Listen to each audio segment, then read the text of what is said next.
दादर इथल्या Indian education society पुढील दशकाची रचना या वार्षिक प्रदर्शनानं विद्यार्थ्यांना नवीन उपक्रम, समस्या सोडवणं आणि भविष्यासाठी तयार विविध कौशल्य यांनी प्रेरित केलं आहे. पाहूया.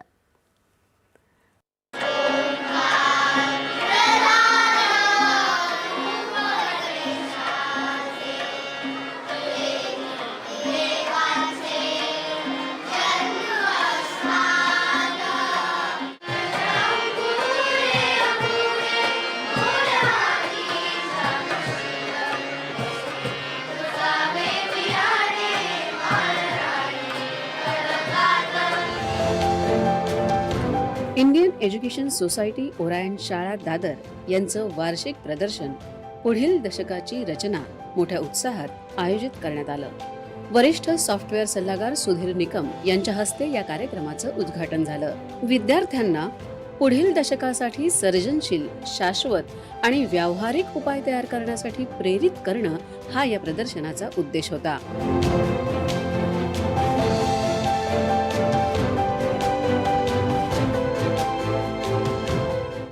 बालवाडी, प्राथमिक आणि माध्यमिक विभागातील विद्यार्थ्यांनी कल्पनाशक्ती आणि अनेक विषय एकत्र आणून शिकण्याची पद्धत यातील शिक्षणाचं प्रतिबिंबित करणारं विस्तृत प्रदर्शन सादर करण्यात आलं.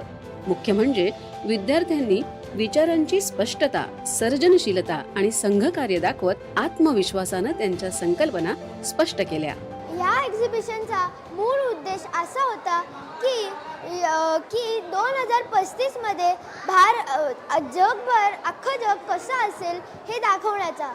हे आम्ही वेगवेगळ्या विषयांमधून जसे की Hindi, Marathi, literature, language, maths etcetera ह्याच्यामधून आम्ही हे दाखवायचा प्रयत्न केलेला आहे.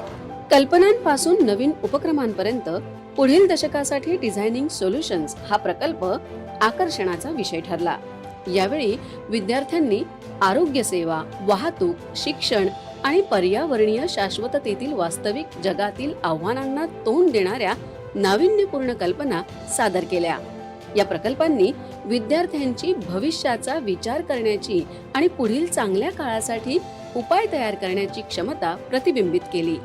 या थीमचा आमचा मुख्य हेतू मुलांना सर्जनशील, शाश्वत आणि भविष्याचे प्रश्न सोडवण्यासाठी तयार करायचा होता. त्यासाठी शाळेनी आणि मुलांनी खूप मेहनत घेतलेली आहे. मुलांचे जे स्किल्स आहेत ते डेव्हलप केले पाहिजे आणि ते स्किल डेव्हलप करायसाठी सगळ्यांनी एकत्र चाललं पाहिजे. शाळेचंच कर्तव्य नव्हे तर हे पालकांचं आणि मुलांनी एकत्र येऊन पुढच्या भविष्यासाठी वाटचाल केली पाहिजे.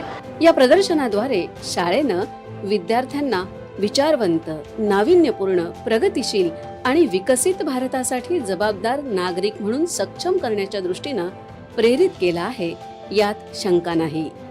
दूरदर्शन बातम्यांसाठी कमलाकर जगताप, मुंबई.